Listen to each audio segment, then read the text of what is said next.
Então, vamos lá. Boa noite, eu sou o Rodolfo Martins, eu fui orientado pelo professor Gustavo Simão, e o tema do nosso trabalho foi estudo cinemático e dinâmico de manipuladores robóticos. Dentro desse tema, a gente abordou alguns tópicos, a gente fez o estudo de posições e orientações, estudo de cinemática, Lena Witt-Hartenberg, cinemática inversa, jacobiana, entrando já dentro de dinâmica, e a dinâmica em si. Certo? Todos esses conceitos aqui estudados, a gente aplicou usando o MATLAB e VRAP. Quando o professor Simão veio apresentar o tema, né, manipuladores robóticos, o que salta à mente foi o quê? Essa imagem aqui, vou estudar robô. Graças a Deus a gente pegou uma parte desse robô, né? A gente pegou o que a gente chama de braço robótico. E esse aqui é um braço robótico industrial. O tema é pertinente a ser estudado porque é inquestionável a agilidade, o custo, a segurança que os manipuladores robóticos trazem para a gente, né? Além do avanço para a indústria e para a sociedade. Eu costumo dizer que essa parte do estudo de orientações e posições, ou posições e orientações, ele é a parte introdutória, é a parte básica de que toda pessoa que vai estudar cinemática em manipuladores tem que conhecer. A gente está acostumado na álgebra a ter um ponto P referenciado em x, y e c dentro de um parênteses. Aqui a gente estuda ele dentro de uma matriz 3×1. Como esse ponto ele não está solto no espaço, ele está distante em relação a algum sistema de coordenada, por exemplo, sistema de coordenadas A, a gente usa a notação de o ponto P estar localizado em x, y, z em relação ao sistema de coordenada A. Só que esse ponto P, se vocês podem ver aqui, ele também pode ter um sistema de coordenada atrelado a ele. Um sistema de coordenada B, por exemplo. E esse sistema de coordenada pode estar rotacionado, e normalmente está rotacionado em relação ao sistema de referência A. Então, nós notamos que o sistema de coordenadas B está rotacionado em relação ao sistema A. E nós usamos uma matriz 3×3. Juntando tudo isso, a gente tem o quê? A nossa matriz de transformação homogênea. Nada mais é do que a nossa matriz de rotação ou matriz de orientação, mais a nossa matriz de posição. A partir disso, a gente foi para estudar cinemática direta usando a notação de Lena Witt-Hartenberg. O que consiste dessa notação? É uma cadeia de cinemática onde cada junta de um robô é descrito usando 4 parâmetros. Esses professores, Lena Witt e o Hartenberg, conseguiram isso impondo 2 restrições, essas 2 aqui. Normalmente a gente faz um sketch do braço robótico, a gente faz as notações, a gente coloca aqui os eixos Z, e para marcar os eixos X, a gente usa essa restrição. Obedecendo essa restrição, a gente consegue uma tabela igual a essa, onde a gente tem o parâmetro θ, o parâmetro D, o parâmetro A e o parâmetro alfa. Onde entra a cinemática direta usando o parâmetro, as notações de Lena Witt-Hartenberg? Ou seja, a gente tem a formulação que a nossa matriz de transformação homogênea, aquela que dá a orientação e a posição, ela é composta por uma rotação em Z usando θ, uma translação usando o parâmetro D, uma translação usando o parâmetro A, uma rotação usando o parâmetro alfa. Se a gente fizer isso daqui para cada junta multiplicando, a gente vai ter a posição final do nosso efetuador. O efetuador é a ponta do nosso braço robótico. Dentro da cinemática inversa, a gente usou o método geométrico. A cinemática inversa é um pouco mais complicada. Por quê? Porque a partir de uma matriz de transformação homogênea, a gente precisa encontrar quais são os ângulos que a gente tem que colocar o robô para ele ficar naquela posição, naquela orientação. Então, dentro do método geométrico, a gente decompõe a geometria espacial do robô em vários problemas de geometria plana, que é muito mais fácil de ser estudado. Dentro da dinâmica, a gente já partiu para o estudo do jacobiano. Jacobiano, a gente vai estudar a velocidade linear e a velocidade angular. Normalmente, a gente usa essa notação aqui e é composta de uma matriz 6×n. N é o número de juntas. Se a gente tiver um robô de 6 juntas, então nós teremos uma matriz 6×6, onde as 3 primeiras linhas dizem respeito à velocidade linear ou seja, velocidade em x, em y e em z, e as três últimas dizem respeito à velocidade angular em x, y e z. Então, a gente adentra propriamente na dinâmica, estudando a força e o torque. A gente tem aqui a formulação clássica, que força não é nada mais é do que a massa vezes a aceleração, e o torque nada mais que a força vezes a distância. Mas tratando-se de juntas, tratando-se de braço robótico, a gente tem um agravante. A gente sabe que a massa ela influencia diretamente a força e o torque, ok? Mas a gente tem um eixo aqui, um elo, que ele pode ter a massa não bem distribuída. Pode ter massa mais para a esquerda, uma massa um pouco maior para a direita, então a gente precisa achar o centro de massa. Porque essa junta vai estar fazendo força, essa junta também estará fazendo força. Então a gente precisa achar o centro de massa, o momento de inércia. Existem duas formas de encontrar a força e o torque, usando a formulação Newton-Euler ou a formulação lagrangiana. Ok? Então tudo isso a gente fez o estudo, essa é a parte teórica, e a gente adentrou fazendo simulações. Primeiramente usando o MATLAB mais um toolbox disponibilizado pelo professor Peter Cork. Okay? O que tem dentro desse toolbox? Tem várias funções, já tem robôs modelados, a gente pode usar, e, por exemplo, a gente tem funções lá de translação, de rotação em planos 2D, rotação em X, em Y, em Z, em 3D, e a gente consegue plotar gráficos usando o MATLAB. Então, foi uma ferramenta muito boa para o nosso estudo. Aqui, dentro da notação de Navier-Ritenberg, a gente cria um robô usando essa formulação aqui.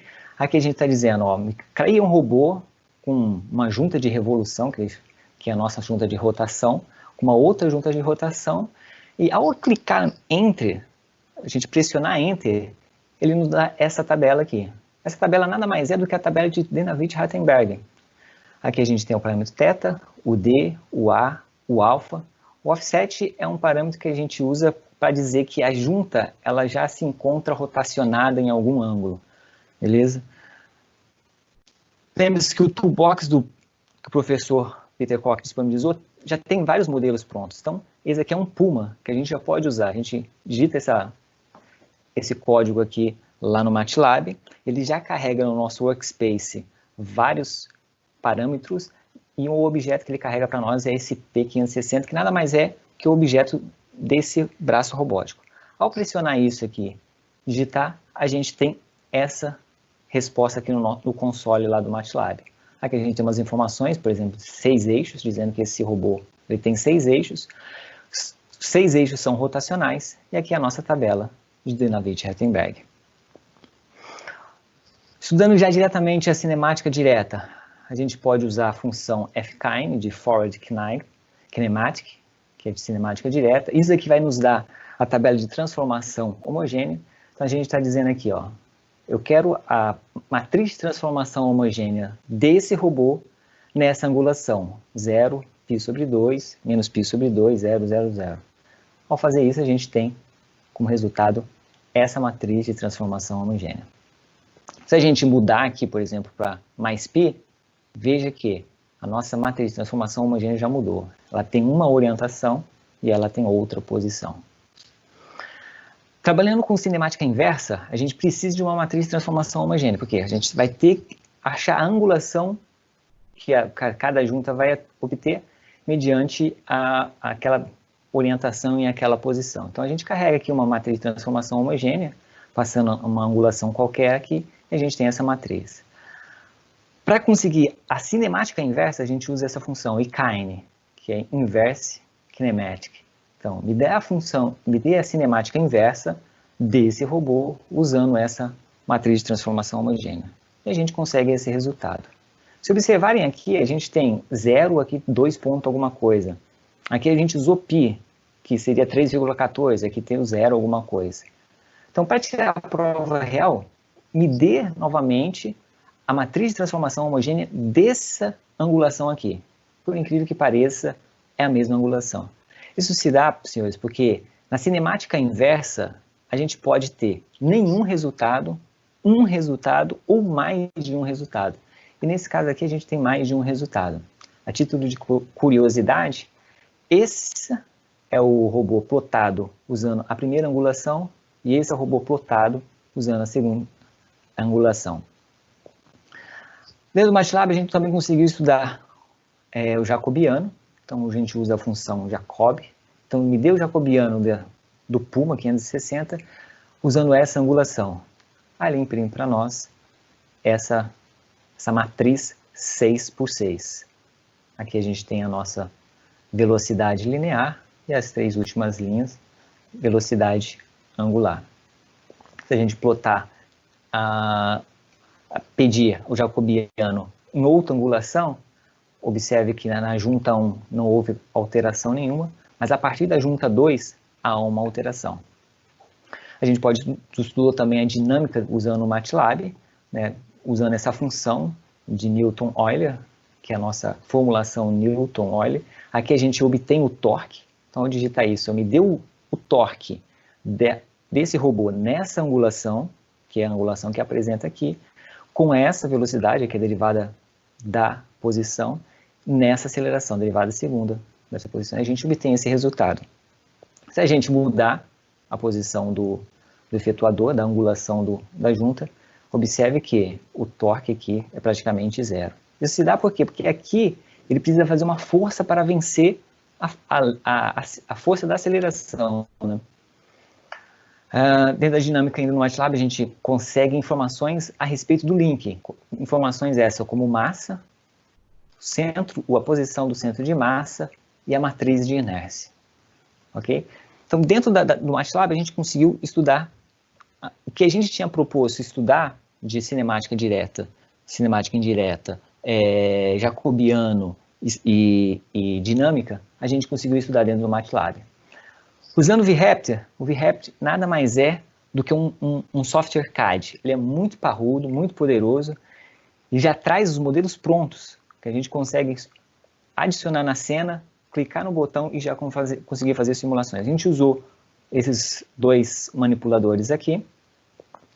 Ele é tão parrudo que a gente adiciona um robô na cena, a gente adiciona esse componente aqui, de Dynavit-Rattenberg, adiciona na cena, clica na primeira junta do robô e ele já nos dá todos os parâmetros de Dynavit-Rattenberg. A gente fez vários estudos, várias simulações de cinemática direta, eu trouxe apenas uma aqui. Observe que na cena ele já traz a questão da posição. A gente adicionou um script no VRaptor lá, que nos traz isso daqui, e aqui a gente tem a nossa matriz de transformação homogênea. Então, observe que aqui a gente tem a posição, e aqui está coerente a posição que o software nos informa.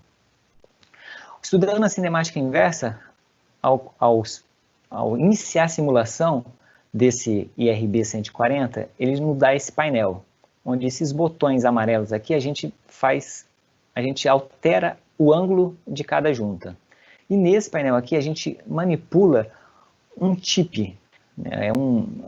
Uma bola que fica aqui, não está grudada no efetuador, mas ela é móvel, e a gente consegue mover essa bola. Então aqui, aleatoriamente, né, a gente tem aqui a bolinha, aleatoriamente a gente movimentou em Y e Z, e veja que aqui o nosso manipulador ele já adotou a angulação necessária para que o robô conseguisse atingir essa posição aqui da nossa bolinha.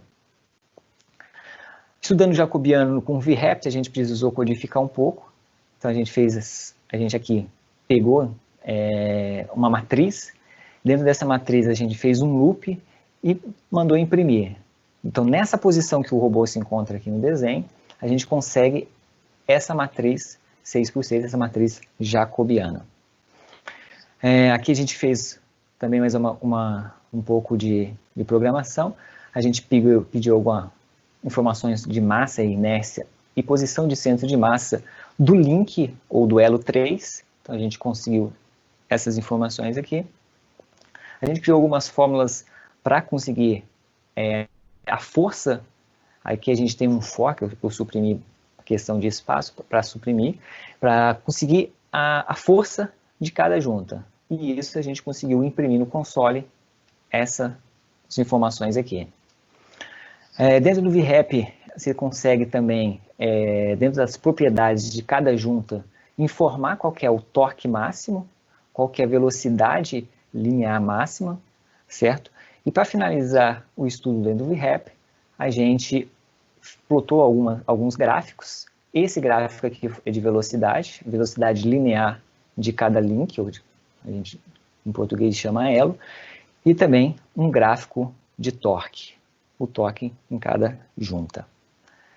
Então, senhores, durante o estudo a gente percebeu que a bibliografia que a gente pegava tinha diferenças, não são homogêneas, então o assunto robótica, assunto manipulador robótico, ele não tem uma coerência, autores diferentes vão usar anotações diferentes, e o material é abundante em inglês, em português é muito pouco. O uso do MATLAB e do VRAP agregaram muito valor a esse trabalho. A gente trabalhou com modelos computacionais, mas que refletiam a realidade em cima de modelos reais. Então, o trabalho ficou excelente em relação a isso. Quanto ao futuro, acredito que esse trabalho poderia ser desmembrado em tópicos mais específicos, a gente estudar só cinemática, a gente estudar só dinâmica, a dinâmica daria para fazer um trabalho exclusivo só em cima de dinâmica, e também poderia fazer a aplicação em cima de modelos reais, ou seja, a partir de um modelo real, eu usar um software, por exemplo, MATLAB, e fazer a aplicação desses conceitos usando um modelo real. Então, esse foi o nosso trabalho, e obrigado por tudo.